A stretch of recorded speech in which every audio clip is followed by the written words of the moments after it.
c'est mon 17e livre, effectivement. Je suis un peu compulsif dans tout ce que je fais, dans la façon dont je mange, dont j'écris, dont tout.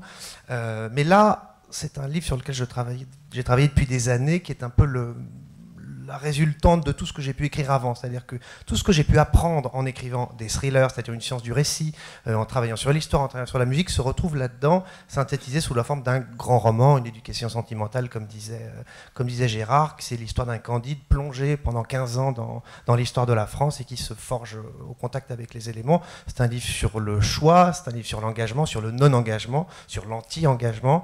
Et c'est aussi, effectivement, un grand roman romanesque construit, je voulais aussi comme un page-turner, c'est-à-dire qu'une fois qu'on commence, a priori on est happé, j'espère, par le récit, et on ne le lâche plus jusqu'à la fin des 720 pages. Ça se passe un peu dans des îles perdues. J'ai inventé une 5e île anglo-normande, mais très sérieusement, j'ai travaillé sur carte, sur plan, pour voir que ce soit exactement au même niveau.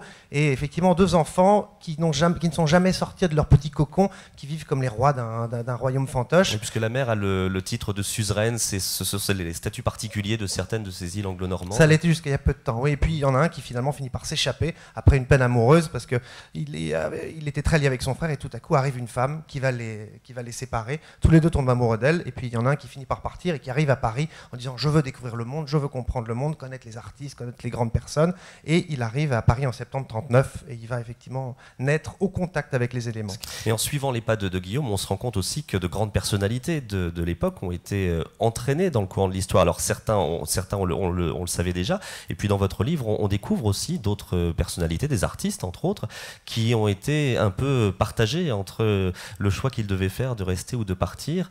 Quelle a été l'envie aussi? Est-ce que vous aviez besoin de nous rappeler que de grands artistes comme Cocteau, Jean Marais, Daniel Darieux sont restés à Paris et ont pu être accusés de collaborationnisme? Je pointe personne du doigt, simplement je fais un roman d'époque avec les personnages qui étaient là à l'époque, et ces gens étaient là, c'est tout. Donc, mais je cherche pas à gratter là où ça dérange, enfin, un petit peu, mais sinon c'est juste, voilà, c'est une grande fresque avec énormément de personnages de premier plan et de second plan, comme les grands films français des années 30, 40, 50, où les seconds rôles étaient quasiment aussi importants parce que c'était joué par des grandes personnalités du cinéma ou du théâtre, donc où chaque caractère, chaque personnage, même s'il est là 2 pages ou 2 minutes au cinéma, a son importance et existe, et on s'en souvient, enfin j'espère.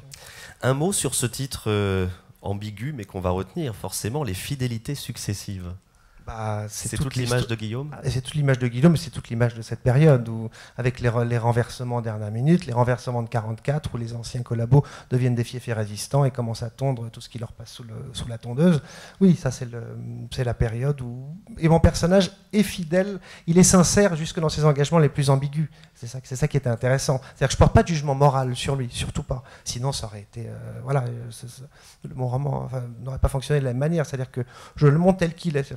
Voilà, comme disait Simenon, comprendre et ne pas juger.